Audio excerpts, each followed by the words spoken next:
Here's another microstructural feature. We can call this escalation or increasing intensity among elements of section 2 that are virtually identical. Watch what happens.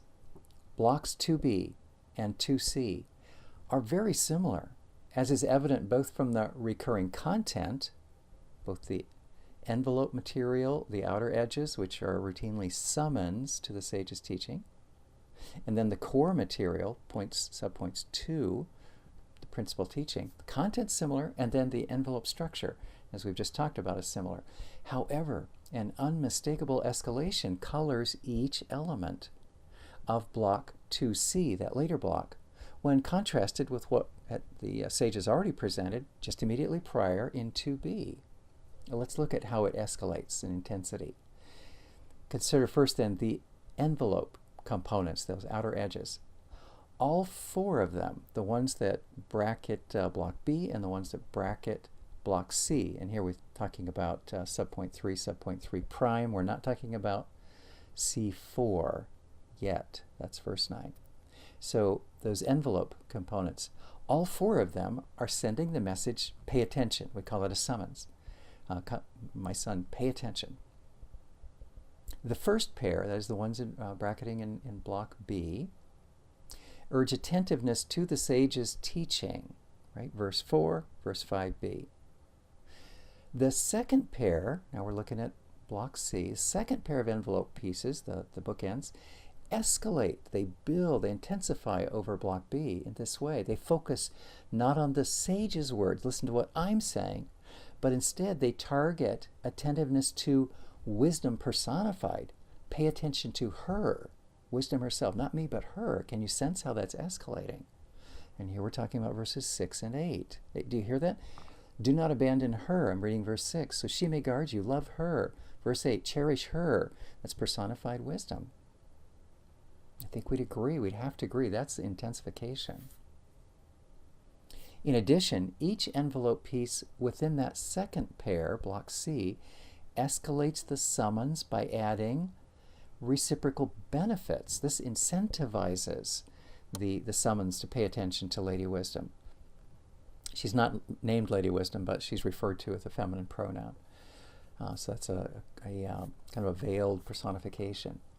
So we have these reciprocal benefits. Here's what we were talking about there. Verse 6, don't abandon her so she may guard you. That's a reciprocal benefit.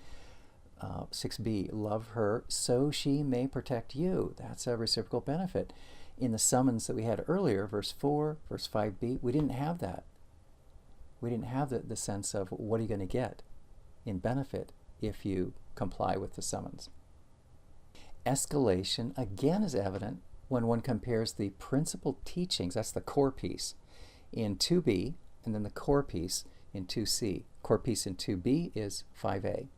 It reads, acquire wisdom, acquire insight. Drills it home, doesn't it? And the core piece in 2c is verse 7. The principal thing about wisdom is acquire wisdom, and in all your acquisitions, acquire insight.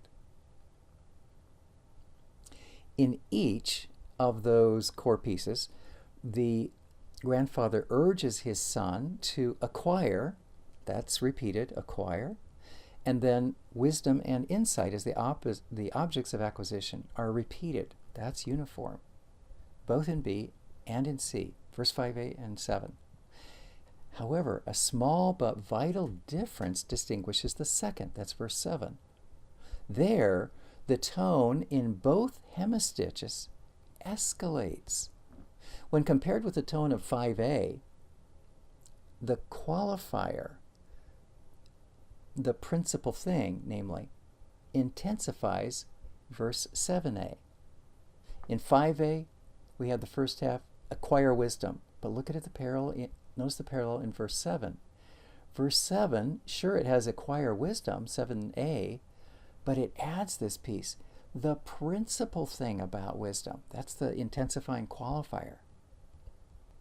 And then what about the second portion? In 5a, the second portion is simply this very laconic imperative, acquire insight.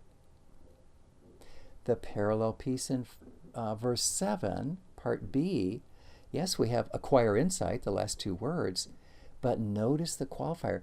In all your acquisitions, acquire insight. Clearly an intensification over the last half of 5a. We call that, in fact, a summation because of the use of all at the end of a sequence. This is the last piece in a short sequence, and it's intensified by saying in all your acquisitions, you should acquire insight.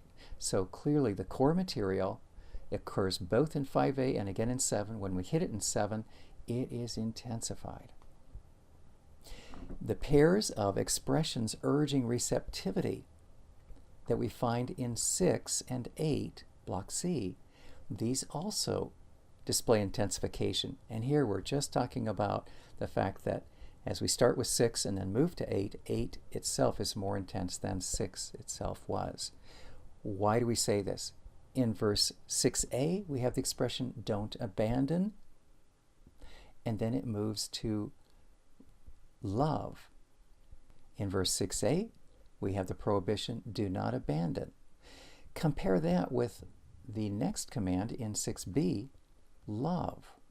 That is more positive. And then we move to 8a, the command is cherish. This is certainly more intimate and richer than do not abandon. I think we could make an argument that it's even richer than love in verse 6b. And certainly 8b, embrace, is an increasing level of intimacy as compared with cherish. Finally, escalation is also evident when comparing unit 2C3 prime. Please locate that. That's verse 8. Section 2, block C, unit 3 prime, verse 8. And we compare that then to the last verse of the poem, the next one, verse 9, which would be block C, unit 4. What do we have here? In verse 8, there's a summons combined with benefits. Summons. Cherish her. That's basically a summons to wisdom. Pay attention to her, value her. And it has benefits, so she may exalt you, and she will embrace you. Now compare that with verse 9. Initially they look the same because they both talk about benefits, don't they? Verse 9, she'll place a gracious garland on your head. It sounds like it's just a cascading continuation of verse 8, but something has changed. I wonder if you can see what's missing from verse 9 over against verse 8. In verse 8, the benefits are contingent upon the action of the youth, to cherish her, to embrace her. But do you notice when we get to verse 9, there's no contingency. There are instead unmitigated benefits.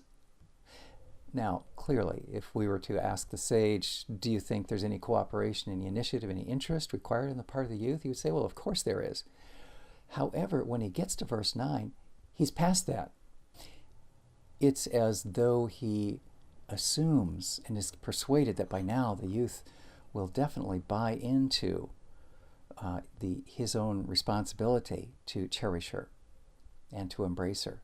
So he just barrels on ahead and says, if you do that in verse 8, then let me tell you, there will be these wonderful outflowing of rewards. A gracious garland on your head, a beautiful crown will she bestow on you.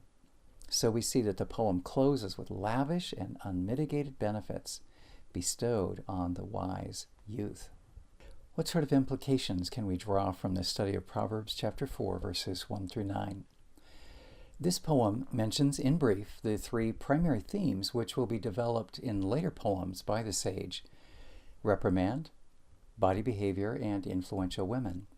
Consequently, it merits consideration as a well-crafted introduction to the material spanning what follows then, chapter 4, verse 10, all the way through the end of chapter 9. As a result, the present poem must be read in the light of the remainder of Proverbs 4 through 9. This context clarifies the following 5 primary messages emphasized by the sage through this first poem of the grandfather's teachings. First, the acquisition of wisdom deserves top priority among a person's life goals, with incisive urgency, which the inattentive reader may mistake for simplistic repetition. Recall how much was recycled from Block 2B to Block 2C. With this incisive urgency, the grandfather stresses this principle. Top priority must be acquiring wisdom. Consider this: given the likelihood that the sage and his pupils belong to an upper class in their society, the temptation to base one's worth on one's stores of wealth, this tendency gives the sage's call to acquire wisdom a singular importance. Rather than demeaning the acquisitive instinct, that's not inquisitive but acquisitive instinct, with adroitness of a martial artist, the sage takes advantage of this ready-made inclination, the inclination to want to acquire things because a person has wealth. It capitalizes on its innate psychological momentum and then pulls it over for his own sapiential aims. Into the restless quest to acquire, the sage fairly shouts, "Ensure that wisdom is your first object of acquisition, prior to and together with anything else you may attain. For if you fail to obtain wisdom, nothing else you ever eventually may acquire will be worth the owning." With urgency, the sage calls out across the centuries that same counsel to acquisition-oriented populations of our modern world, even today. Second, the sage begins to highlight reprimand as the sort of wisdom meriting special esteem. We're referring here to chapter 4, verse 1a. The sage will develop this emphasis in subsequent poems. Notice, for example, chapter 5, verse 12. Reprimand is warranted in situations where, despite past instruction, a youth persists in a path of foolish conduct. Third, with the technique of veiled personification, here we're referring to the fact that woman wisdom is alluded to in this poem, and yet she remains unnamed. With this veiled personification, the grandfather plants the idea that one's attitude toward wisdom should exceed a mere cost-benefit compliance. It should mature to include affectionate devotion. We saw this especially in verse 8. Such a response is fitting since wisdom brings these benefits of security and prestige. Calculated competition for the youth's affection will escalate the urgency of this teaching when the strange woman enters the scene in Proverbs 5. Points 4 and 5 in our series here in conclusion arise from the father's use of inherited wisdom, wisdom inherited from his father, the grandfather sage. So, fourth, the father models the wisdom principle of filial respect. He honors his father by attitude, that is, rehearsing inherited teaching with admiration for what he's inherited. He honors his father by extent. There's a large portion that he is going to be reproducing that he inherited. He honors his father simply by bestowing credit. That is, he takes care not to expound the same principles in his own name with a failure to acknowledge his filial debt. Any subsequent exhortations that will call for the youth in turn to make his father proud, and this happens incidentally at the beginning of Proverbs 10. Such sayings will resound with considerably more validity in view of the way the father right here models his own respect for his father. Finally, number 5. So large a space given to received wisdom, legacy wisdom, whether from parent or another source, conveys a vital signal concerning the time-tested nature of true sapience. This means that alarm bells should sound whenever a brazenly novel, self-proclaimed insight begins to entice the hearer. For reckless and tantalizing trailblazing under the banner of brash, untried assertions, these will never mark the wisdom way. Here we conclude our study of Proverbs 4, 1 through 9.